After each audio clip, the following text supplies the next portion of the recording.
What's going on? Hello. Hello, Iain is here. He wants to talk prospects for the upcoming NFL draft season. So we thought we'd go live right before the Wednesday night hangout, which will start after this. It'll be a whole new YouTube link. So you'll have to go to the fantasycares.org YouTube channel to tune into that one at 9:30 p.m. Eastern. But for now, Iain wants to go over about 20-ish? 20 prospects. You're ranking them worst to first. I mean, It's splitting hairs here. We're talking about 20 prospects who are probably top 2 rounds type players. Almost all of them are first round. All of them are first round. So the 20 players, I didn't do this in any order. All I did, I looked at the ESPN big board. I looked at their top 20. I watched film from them myself, and I decided myself how good I think they am, and I put everything together. Just the top 20 ESPN prospects. All right. And I put them in my own order. So you got about 4 quarterbacks, 4 linemen, 4 defensive linemen, 4 couple offensive, 2, 3. 4 linemen too. Okay, 4 offensive linemen. You got 3, 4 wide receivers and 2 running backs. D-backs and a linebacker. Couple D-backs, linebacker. You got a good smattering of film watching you've done, and I should mention a lot of people sometimes just watch highlights. Iain is watching not just highlights. He is watching a lot of random plays too. He's watching a lot of actual gameplay on these players and not just the highlights, which I think is pretty cool and something a lot of fantasy players don't tend to do too often. But you want to start at would you call it number 20? Yeah, number 20. Number 20. Those are Frank is here. Frank can come on if he wants. Let me know if you want to come on. He is going to talk about both those players, right? So I will talk. Yep, they both are in my list. They're both in his list. We'll see where they are. Okay, all right. But number 20, I've tried to be chill on this in the past, but oh boy, this guy is terrible. At number 20, I have Ty Simpson. Ty Simpson is absolutely terrible. Ty Simpson is terrible. And in college, it's what's working for him right now. He throws it up every play, no matter if the receiver is double guarded or not. It's not going to work in the NFL. Interception after interception after interception. He's going to throw 20 picks when in the league. Oh, that's a lot. I think he'll get benched before he does that. Yeah, but it sounds very, if I may interject, it sounds very Johnny Manziel like when he was at A&M just throwing the ball up to Mike Evans all the time. What I was about to say is not in comparison of a player, but just a comparison of like a draft bust. I would compare him to Tim Tebow, Johnny Manziel, and Jamarcus Russell. Okay, wow. I can't believe this guy's one of the – You think he's going to completely bust? ESPN has this guy as their top QB in the class. He is very unconfident as a passer. He can turn broken plays around sometimes, and he is a good runner. It's the only good thing I can say about him. But he forces so many throws, and it's going to start turning into many interceptions. Just won't work at the next level. And his accuracy is absolutely terrible. And I feel bad for who drafts him. Once again, reminder, this is in part we're comparing them to what they should be as a first-round prospect, kind of. But you just don't like him overall anyway. And I do have what team he should go to, because of any team that needs a quarterback, I guess the Cardinals are the best team that would help him the most. They have a fine offensive line. Gannon. McBride. Yeah, McBride, Harrison. Wilson, Harrison. Yeah, that's not a bad spot for any quarterback, honestly, if they move on from Wilson or Kyler and potentially Brissett.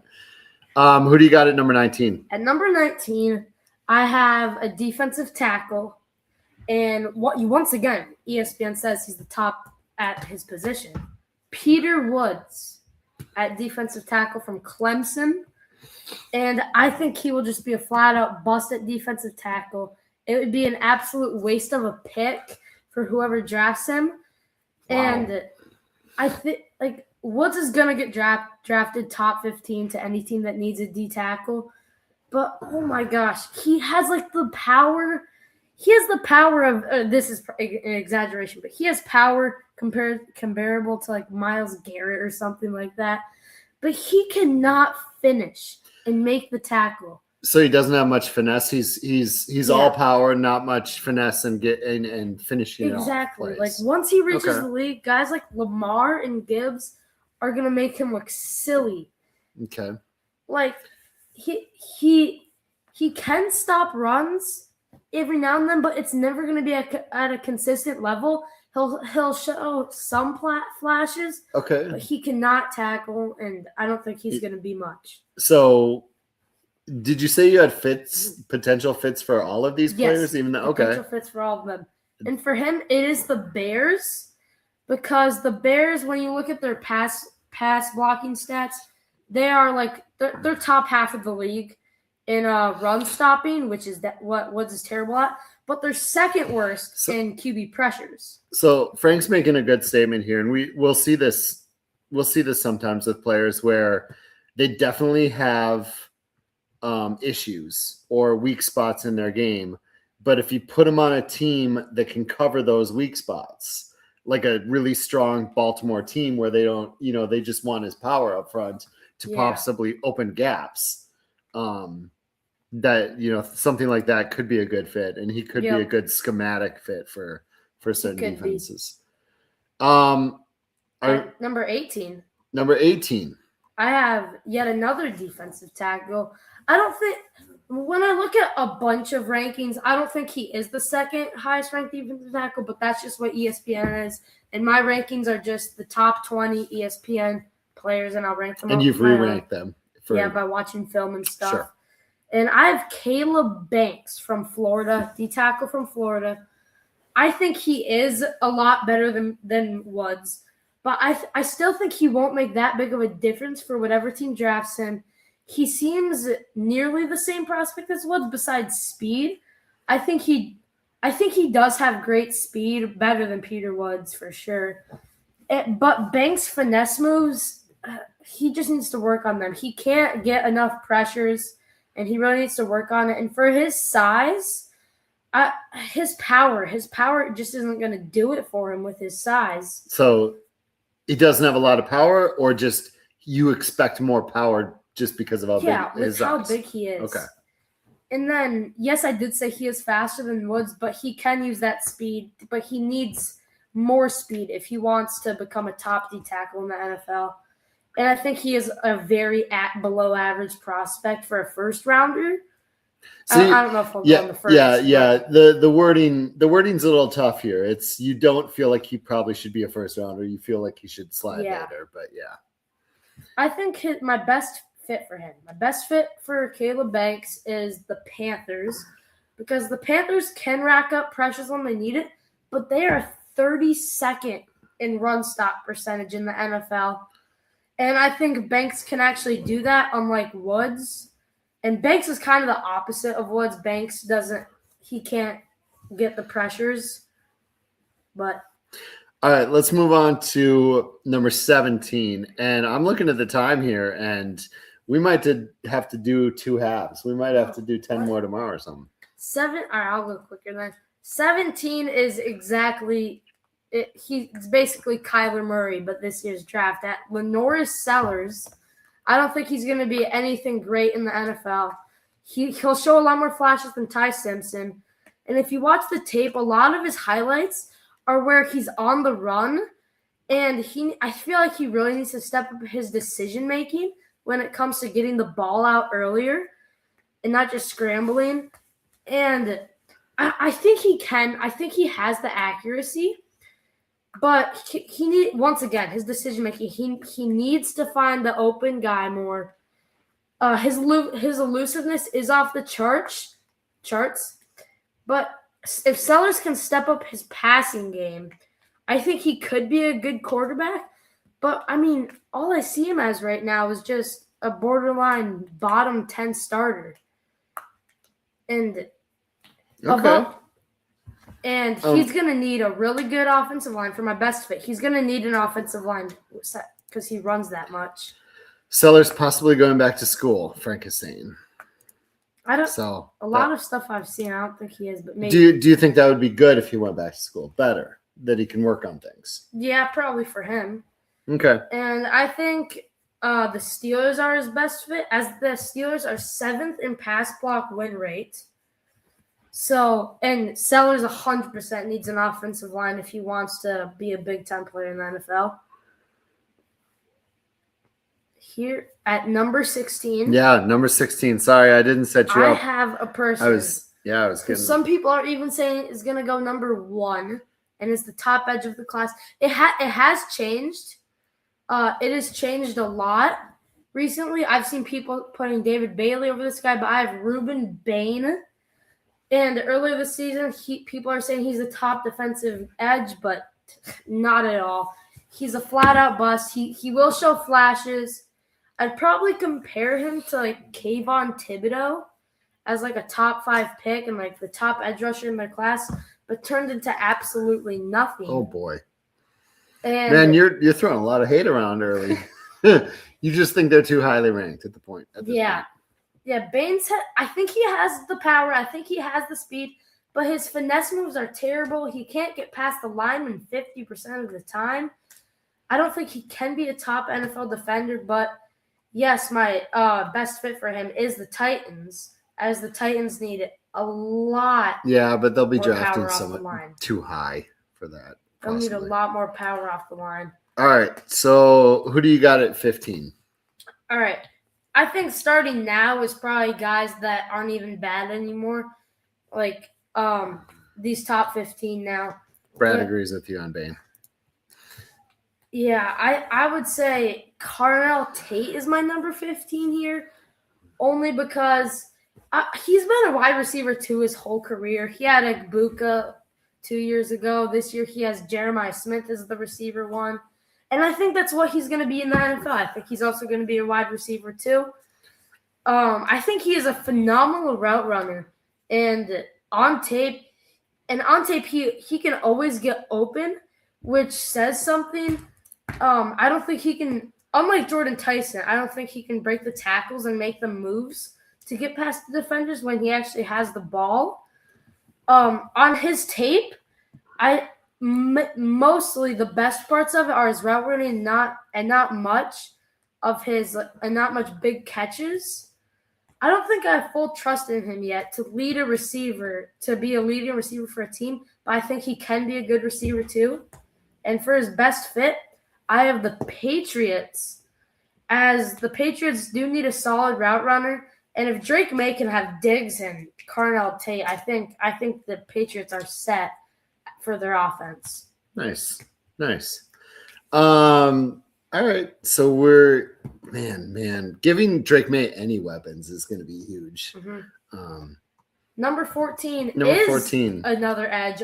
I don't even know. You like your edges. I don't even know how to pronounce this name. This class has such weird names. But so it's another edge. He's looked great in college. I don't know if he can translate to the NFL. It's Mateo Ugla. I don't know how to say his last name. I'm usually big on knowing how to pronounce people's last names. I don't know this one. If someone in the chat has a phonetic way to pronounce it, knows who we're talking about. He's in Miami. He's a Miami edge rusher.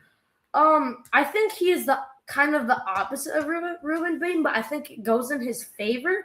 Mateo has great speed, but his power needs some work, unlike Bain.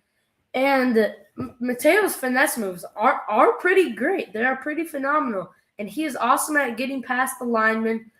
But once again, kind of like Peter Woods, his finishing and tackling the player needs loads of work. I think he is pretty good. I think he is a pretty good edge. And if he can go to a team where he has a coach that can help him with what he needs, I think he could be one of the top edges in this class. Right now, I'd compare him to Trayvon Walker as somebody who started out bad, but got better as they went and learned. And now Trayvon is making flashes and stuff, and he's a lot better. Frank says it's a big edge class. Yep. I've heard you talk about a lot of edges here at home. His best fit As Best I fit. said, he Best needs fit. to learn a lot. He needs a lot of learning. I think the Commanders would fit for him because Dan Quinn is that head coach. And the Commanders' edge rusher is one of their needs. Mm-hmm. I think that's probably my spot for him. Okay. All right, we're rounding out 13 here. Number 13 here. Number 15 13 minutes. is Keldrick Falk. Kendrick. Another Yeah. edge. It's Keldrick. Oh, it's Keldrick. Okay. That is Another just edge. a typo. Gotcha. It's Keldrick Falk. And Falk, just like Bain, he has lots of power, but that is really due to him being like 6'6", 250 pounds. His power comes a lot from his size, and same with his speed and finesse moves. So it's really hard to judge a guy like that in college who has all of that, but you don't know because of his size. And even I like his finesse moves, even though I like them, they could be better. Better than Ruben Baines for sure. I think he is my third best edge in the class. So there's 2 more to go. Overall, wow, that's a lot of edges. I think he's really good at forcing the quarterback to throw it away and pressuring the quarterback. And overall, Falk, he is a pretty good prospect. I think he has potential. Where do you like him? I think his best fit is the Cowboys, as they allow the most quarterback yards and Replace completion Micah? percentage. Sure. And the Cowboys need somebody to scare the quarterback and force more throwaways and get more sacks. I think that's a good fit for him. Okay. All right. Number 12. I have like 5 tackles on this, and we haven't seen one yet. But here's one: Caden Proctor, tackle for Alabama. I think he is a top-tier run blocker in the league. Proctor, he is an unstoppable force, and I think he can shove anybody to the ground when he needs to. Unlike a guy I have later, Spencer Fano, who's on the Utah offensive line. I think where'd that go? I think Caden Proctor, he can, one of his biggest flaws is he can get shoved deep into the pocket sometimes, and maybe he can give up on plays sometimes. Proctor is such a good run blocker. I don't think much can get past him. 6'7", 366. He's done it. Yeah, oh my gosh. Yeah. And I think he will be an NFL star. I just don't like him as much as I like the guys I have above him. Mm.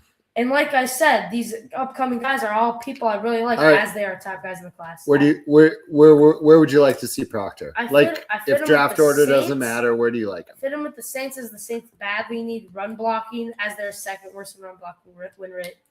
Second worst in run block win rate. The Yep. Saints. Wow. Number 11. Caleb Lemieux, another tackle, and he plays on the opposite side of Spencer Fano. Another guy I have earlier on the Utah O-line, and he is also an awesome run blocker. His run blocking is like a mix of Spencer Fano and another guy I have coming up, Francis Mauigoa, with getting the pancakes and pushing the guy to the other's way. His pass blocking abilities are awesome.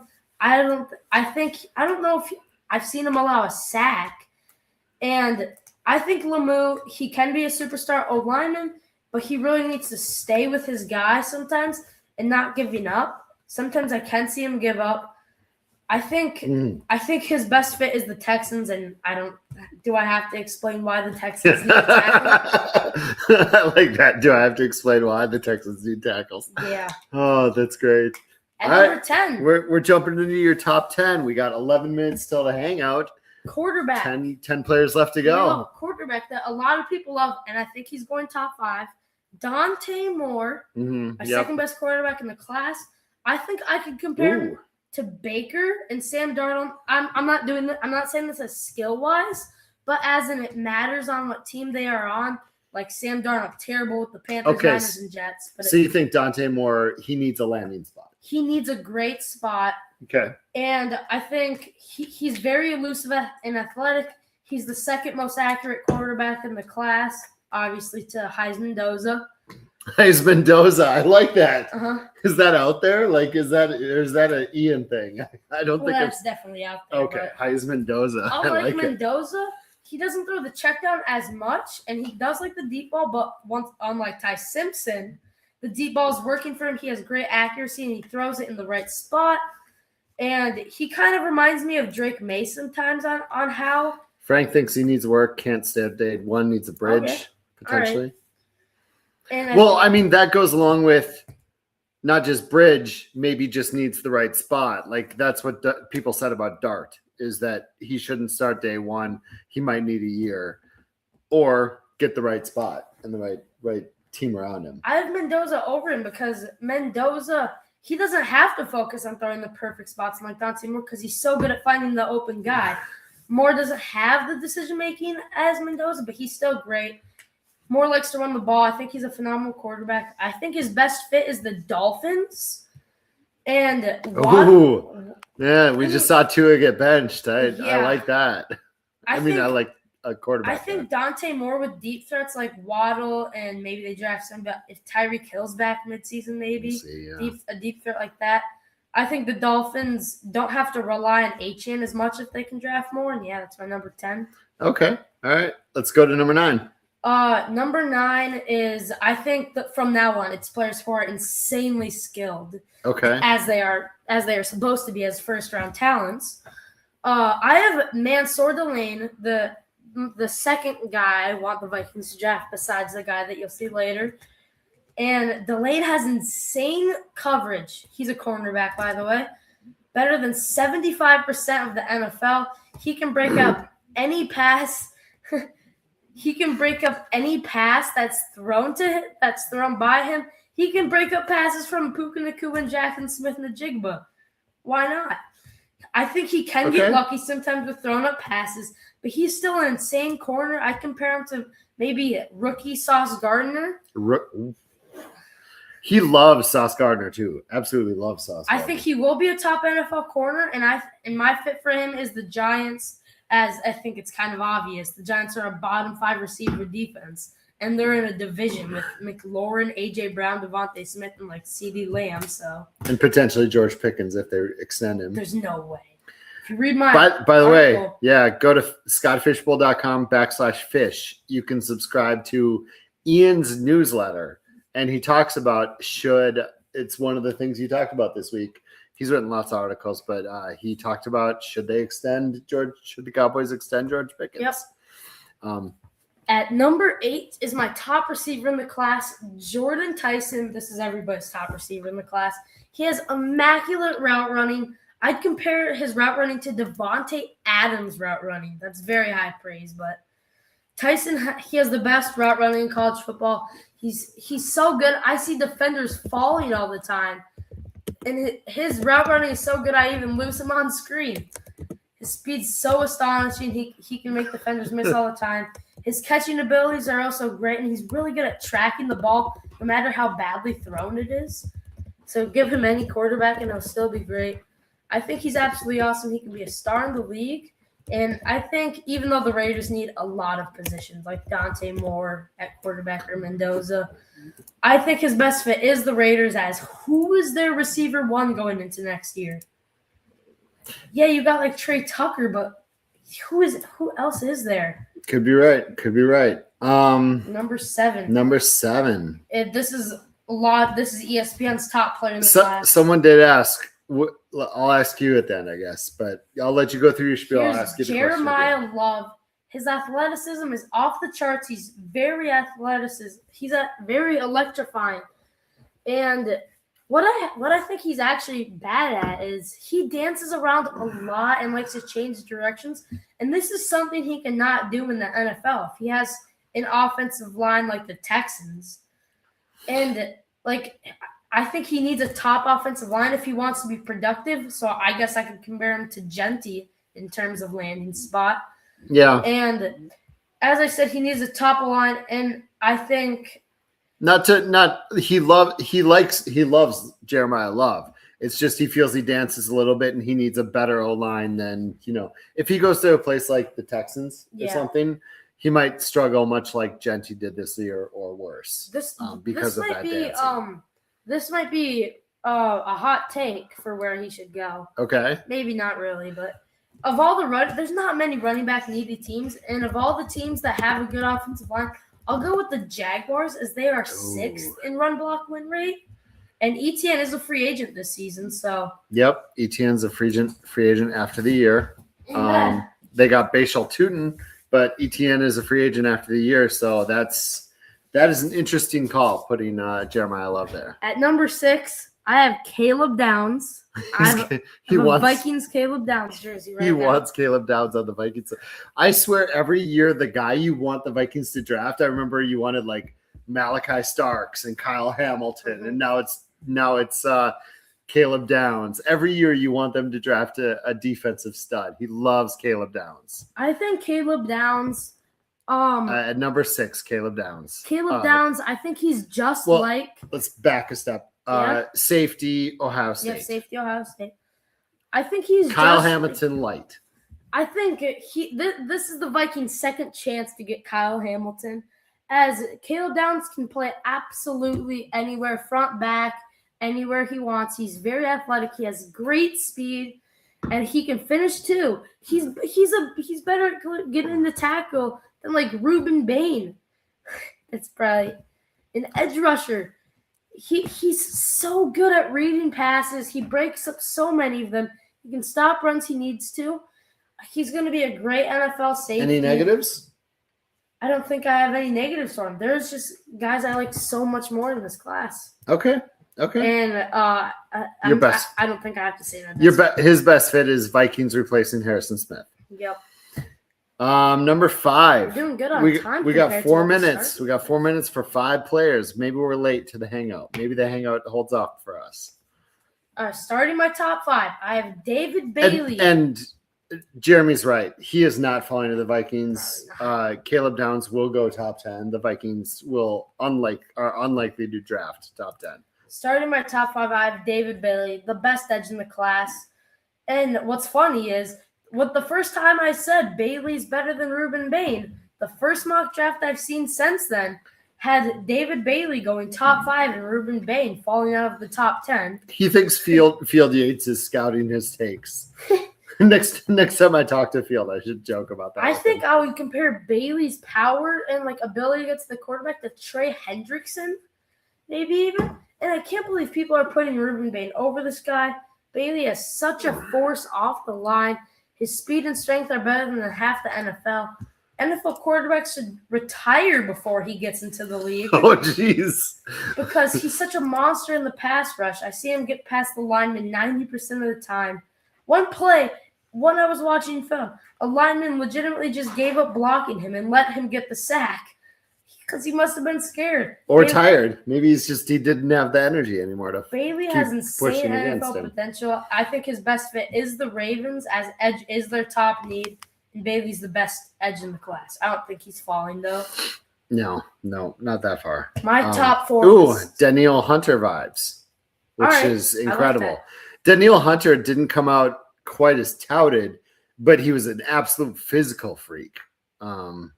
Interesting. My top 4 was so hard to decide. I absolutely love these 4 guys. I sadly had to put Spencer Fano at number 4.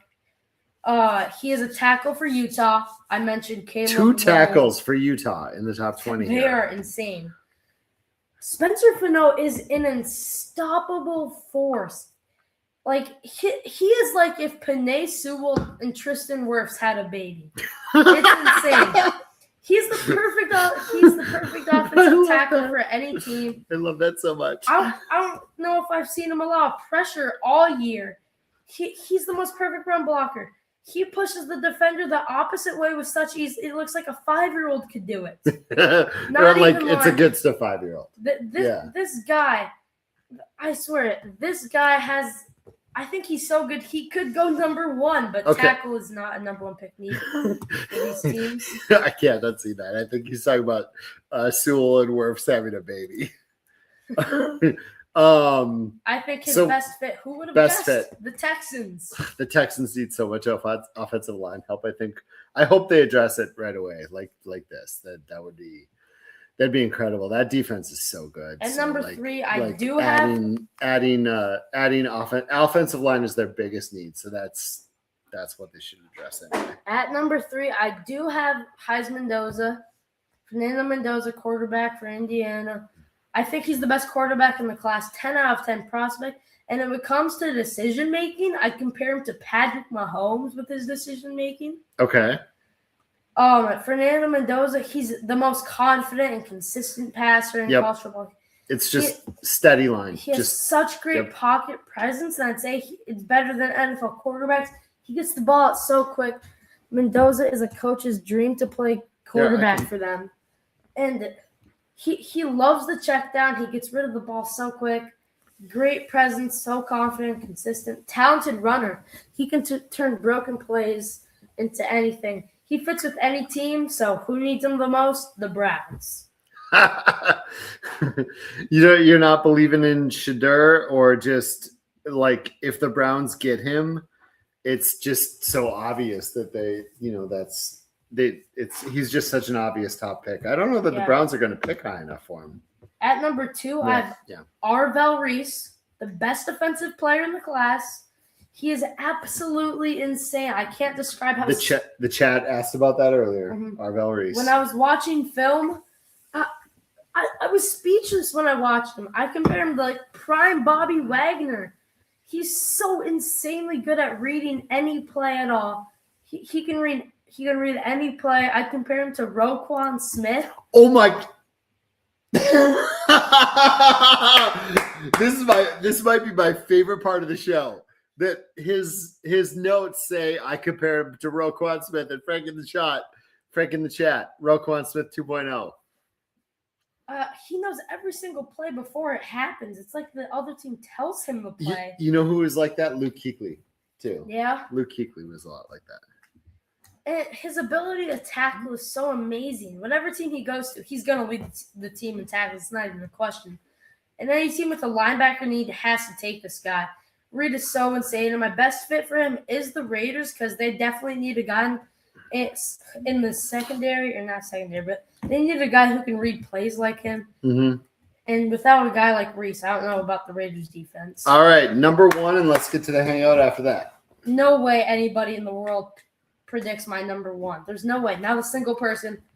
Francis Mauigoa, offensive tackle for Miami. I compare him to prime Trent Williams, Lane Johnson, Tristan Wirfs, Penei Sewell, all combined. Mauigoa is the best tackle in the NFL right now. If he comes into the NFL right now, he's wow. Wow. And once again, I was speechless watching him. He can block anybody, anytime. Once he's in the NFL, he'll make Micah Parsons and Max Crosby look like the worst edge rushers in the league. Jeez. Mauigoa, he'll be a rookie. He should make breakfast for a living with all the pancakes he gets while he's blocking. Oh my God! Sometimes I love the stuff that comes out of your mouth. I once saw him block last year for Cam Ward for like 12 seconds straight. I can't describe how good he looks. He's a future superstar, and I bet you can't guess where he's gonna go. The Texans. Texans. Oh my gosh! He should make breakfast for a living with all the pancakes he's been making. Oh my Lord! That's wonderful. That's wonderful. Mm-hmm. Thank you for tuning in to listen to Iain talk about prospects. We'll probably do this more, especially as the draft comes by. If you want, scotchfishbowl.com/fish, you can subscribe to Iain's newsletter. He's written 37, 38 articles this year? 37. He usually does 2 to 4 per week. Yep, 2 to 4. I think it's 4 this week. He just started this newsletter, and we'll be putting his articles on there, so they'll come right to your inbox, so you can click to check them on the web or whatever. But scottfishbowl.com/fish. We are going to jump over to the Hangout now. Yep. So if you want to come join us there, it'll be that would be awesome. Thank you for joining us here. I'm just going to end the stream. I'm not even going to play music. I'm just going to end the stream. So thank you so much for joining. We'll see you over on the other stream. Later.